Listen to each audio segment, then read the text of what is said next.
Thank you very much. Is the United States a secular state? It's kind of a strange mixture. It's, formally speaking, it's a secular state. In reality, it's the whole of American history has been guided by what's called providentialism, the idea that God has a plan for the world and we're carrying it out. I mean, it comes from England, which was a deep providentialist society, and the colonists were religious extremists. In fact, they were kind of here, right? They were, coming to Christianize and uplift the natives and so on. And in fact, if you look at the Great Seal of the Massachusetts Bay Colony, established in 1630, I think, the Great Seal has a picture of an Indian with his spears pointed down, a sign of peace, and there's a scroll coming out of his mouth which says, "Come over and help us." So the Indians were pleading with the humanitarian colonists to come and save them from paganism. And as the colonists and their descendants proceeded to exterminate them, which of course they did, that was justified as a philanthropic act, just as there's a story about Teutonic origins, which was very deep. I mean, Thomas Jefferson believed that, Ralph Waldo Emerson, everybody, there was a pure race from the Caucasus, which purified itself further in the German forests, and then some of them sort of migrated to the south and mixed.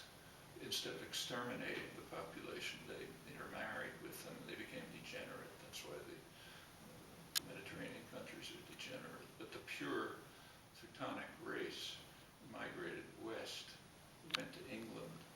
They kept to Teutonic purity. They massacred the local people instead of intermarrying with them.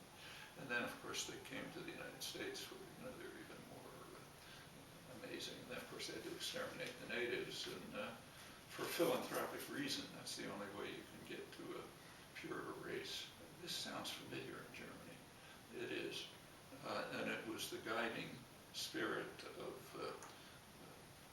it was very deep in England, became the guiding spirit of American colonization.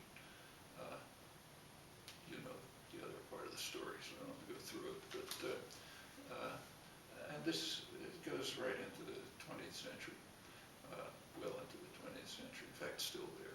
So there's a combination of racial superiority and religious providentialism. So we're carrying out God's will, and we're philanthropic and so on. And that's a deep strain in American culture, very deep.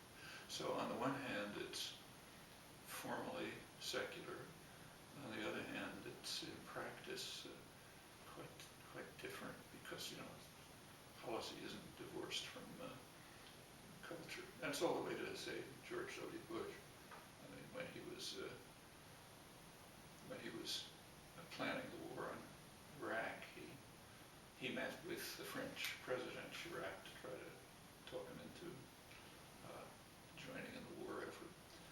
And there's a story that came to me. I never published it because I couldn't believe it, but it's since been authenticated in Chirac's biographies. But evidently, he started talking to Chirac about a very obscure passage from Ezekiel, which nobody really understands. It's about how Gog and Magog came from the north, and finally leads to Armageddon and all sorts of things. It plays a big role in extremist evangelical Christian ideals about the soul's rise to heaven and this, that, and the other thing. But Bush, like Reagan, really believed it. And he was trying to explain this to Chirac, who didn't know what the heck he was talking about. And Chirac asked the Élysée if they knew what this maniac is talking about, and they didn't know. So they sent it off to a Belgian theologian who wrote a kind of a little paper on it, and that's what got to me. As I say, I didn't believe it, but in which he explained to the French that's right up to the war in Iraq. When Reagan got out of control of his handlers, he would rant on like this too. So it's real. And of course, the Republican Party, which it used to be a sort of a political party. It's now sort of something pretty new in American history, but they have a base. And a large part of their popular base is extreme evangelical Christians. And that's not a small group. And after all, this is a country where half the population thinks the world was created 10,000 years ago.